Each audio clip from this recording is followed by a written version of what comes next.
Good afternoon, guys. I haven't really posted anything lately because nothing's really going on. I'm kind of holding my own. I was supposed to go for a checkup in Atlanta on Friday, but I can't get up to Atlanta, so I'm going to try to do it local.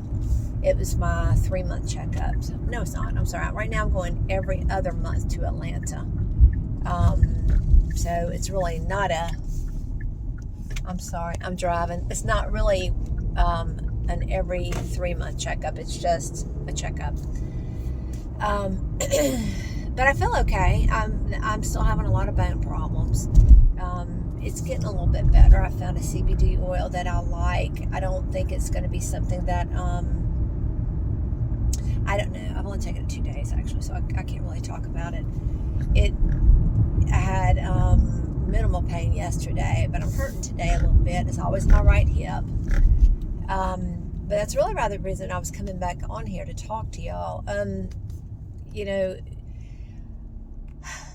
I've listened to so many people like Michael Clapper and Chris Wark, I think he calls it. He's a holistic guy who changed his eating and got rid of his cancer. I really think, when I got diagnosed with the second cancer, I had already been a vegan, a strong vegan. I didn't really cheat much at all with processed foods. I had a lot of salads, a lot of greens, a lot of beans every day. Things that Michael McGregor and things like that talk about eating and doing. And I really think it had a lot to do with me feeling good and my staging being low, which kind of leads me to what I was going to say. With lymphoma, it is a very slow moving cancer, very slow. And I really, looking back in hindsight, wish I hadn't hit the panic button like I did. Even though I had my lymph nodes have been swollen for months, maybe 4 months at this point. One was so big it looked like, my son and I were joking, it looked like Jack the Giant Slayer, because I had like a head coming out of my clavicle area here, and it was just a swollen lymph node. But I wish I had gone back and gone plant-based then, whole food, not vegan, whole food. I'm talking no vegan junk foods, nothing, because there's so much research now about being able to turn that particular cancer around. And we all know that once you do chemo, it puts you in a different bracket for having cancer again. And I really think that's why I got this cancer, a secondary. But I'm not a doctor. I don't know. I'm just telling you what I think for me. And I wish I could go back and not have jumped the gun on treatment with lymphoma. I wish I'd waited at least maybe even 30 days and got another scan before I just went in there and got chemo, because I just freaked out. And it's something people don't get. If you've never heard you got cancer, you got no idea. It's all I was thinking is get it out of me now, right now. And it's not a good way to think about it. Now, the second cancer was aggressive, and that was a bit different, but I really wish I had maybe gone with, I wish I changed my diet the first go around to see if I could have even seen it shrink, the lymph nodes clearing up. I wouldn't have done chemo. I would have waited, because it would have been in my best interest not to do chemo.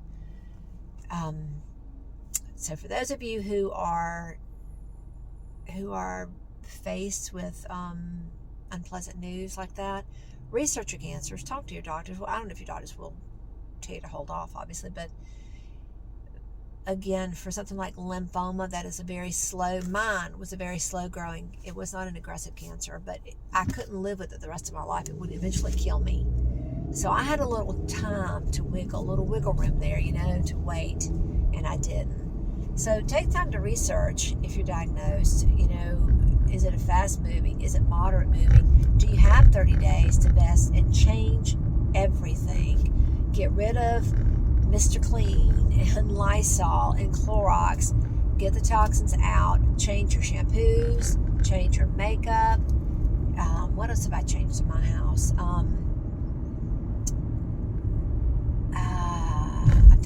I went, whole food. I do as much organic as I can. I'm sorry about the lighting, guys. There it goes. Just try to clean up your act and try that for 30 days if you have wiggle room. If you don't, then you need to do what you feel you need to do for you. But it's really just food for thought for you. It's something, again, nobody understands unless you're faced with being told you have cancer. It's scary. It's so scary. Your mind goes blank. You just don't know what to do, especially if you're not feeling poorly. So maybe if you're inclined, maybe now would be a great time to start trying to add a meat-free day into your week. Food's expensive. It'd be great now to, instead of doing meat every day, do 3 days with beans or 2 days with beans, whatever you can squeeze in your family, because I know you got picky eaters. I did. But research it and see what you think. Good health to everybody. Try to stay positive. Your mood and all that has a lot to do with you also, on how well your body responds and how you do. It's all one big process. The food, the stress, the happiness, all that plays on your body. So anyway, I'm long-winded today. Y'all have a great day. Big hugs to you and do your best. Bye.